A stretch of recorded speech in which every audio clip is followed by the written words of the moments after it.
ഇന്ന് നമുക്കേ ഒന്ന് വെണ്ടയ്ക്ക ഫ്രൈ ചെയ്താലോ? അപ്പൊ ഇതുപോലെയൊക്കെ ഒന്ന് വറുത്തതൊക്കെ ഒന്ന് തിന്നുവാണെങ്കിൽ ചോറൊക്കെ അങ്ങോട്ട് ഇറങ്ങിപ്പോക്കോളും. അപ്പൊ എല്ലാവരും ഉണ്ടാക്കി നോക്കണേ. എല്ലാവരും ഉണ്ടാക്കുന്നതായിരിക്കും, എന്നാലും ഞാൻ ഇന്ന് ഉണ്ടാക്കുമ്പോൾ നിങ്ങളെ ഒന്ന് കാണിച്ചു തരുവാണേ.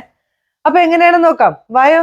ആദ്യം തന്നെ ഈ കുഞ്ഞു വെണ്ടയ്ക്ക കിട്ടുമ്പോഴാട്ടോ, ഇതെനിക്ക് മമ്മി കൊടുത്തു വിട്ട വെണ്ടയ്ക്കയാണ്. ഈ ചെറിയ വെണ്ടയ്ക്ക, ഈ വെണ്ടയ്ക്ക ഇങ്ങനെ എടുത്തിട്ടില്ലേ, ഇത് നമ്മളിങ്ങനെ ആ അറ്റവും വാലും ഒന്ന് കളഞ്ഞിട്ട്, മൂക്കാത്ത വെണ്ടയ്ക്കയായിരിക്കണം കേട്ടോ. ഇങ്ങനെ ഒന്ന് നെടുവെ ഒന്ന് പൊളക്കണം കണ്ടോ. വലിയ വെണ്ടയ്ക്കയാ കിട്ടുന്നതെങ്കിൽ മുറിച്ചാൽ മതി കേട്ടോ. രണ്ടായിട്ട് മുറിച്ചിട്ട് വലിപ്പം ഇത്രയും മതി. ഇനി എന്താ, വെണ്ടയ്ക്കയെല്ലാം നമ്മൾ അരിഞ്ഞു വെച്ചിട്ടുണ്ട് കേട്ടോ. ഇനിയും ഇതാ ഒരു പാത്രം എടുത്തു, അതിലേക്ക് കോൺഫ്ലവർ ആണ്, 2 സ്പൂൺ കോൺഫ്ലവർ.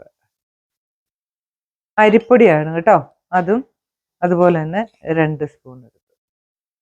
കാശ്മീരി മുളക് പൊടി 1 സ്പൂൺ, ചെറിയ സ്പൂണിനാണ്. ഒരു 1/4 സ്പൂൺ മഞ്ഞൾപ്പൊടി, ഒരു 1/2 സ്പൂൺ ഗരം മസാല, ഒരു 1/2 സ്പൂൺ കുരുമുളക് പൊടി. ഇത്ര മതിയേ. പിന്നെ ഇനി നമുക്ക് വേണ്ടിയത്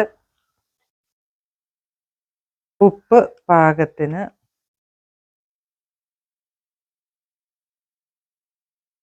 രണ്ട് മൂന്ന് വറ്റൽമുളകില്ലേ ഇങ്ങനെ കുഞ്ഞാക്കി മുറിച്ചത്, ചെറുതാക്കി ഇങ്ങനെ മുറിച്ചിട്ടത്. ചില്ലി ഫ്ലേക്സിനെക്കാട്ടി നല്ലത് ഇതുപോലെ ഇങ്ങനെ മുറിച്ചിടണേ. കുറച്ച് കറിവേപ്പിലയും ഇതുപോലെ തന്നെ കൈ കൊണ്ട് ഇങ്ങനെയൊന്ന് നല്ല പോലെ പീച്ചിട്ട് ഒന്ന് മുറിച്ചിട്ടേക്കാം. ഇതെല്ലാം കൂടി ഒന്ന് മിക്സ് ചെയ്യുക. കുറച്ച് വെള്ളം ഒഴിച്ചു കൊടുക്കാം.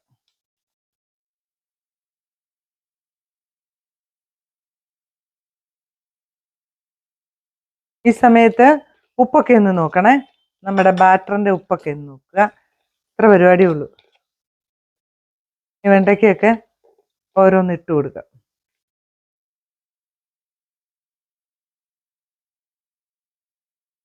നന്നായിട്ട് മിക്സ് ചെയ്യുക. കുട്ടികൾക്കും വലിയവർക്കും എല്ലാവർക്കും ഇഷ്ടപ്പെടും കേട്ടോ ഈ ഒരു സാധനം. നോമ്പ് കാലത്തൊക്കെയാണ് നല്ല സുഖം, അല്ലാത്തപ്പോ നമ്മള് ഉണ്ടാക്കാൻ പഠിക്കുമല്ലോ. ഒരു 2 മിനിറ്റ് ഇതവിടെ ഇരിക്കട്ടെ. ഈ സമയം കൊണ്ട് ചട്ടി അടുപ്പ് വെച്ചിട്ട് ചൂടാവുമ്പോൾ എണ്ണ ഒഴിച്ചു കൊടുക്കുക. ചട്ടിയൊക്കെ നന്നായിട്ട് ചൂടായപ്പോൾ എണ്ണ ഒഴിച്ചു കൊടുക്കുക. ഇതുപോലെയുള്ള ഒരു ചട്ടിയാണെങ്കിലേ നമുക്ക് കുറച്ച് എണ്ണയും മതി. അത് തന്നെയല്ല, വേഗം ചൂടായി നല്ലപോലെ വേഗം വേഗം ഉണ്ടാക്കിയെടുക്കാൻ പറ്റും. എണ്ണ നന്നായിട്ട് ചൂടായിട്ടുണ്ട് കേട്ടോ. ഇനി നമുക്ക് ഇതുപോലെ ഓരോന്നോരോന്ന് പെറുക്കിയിടാം.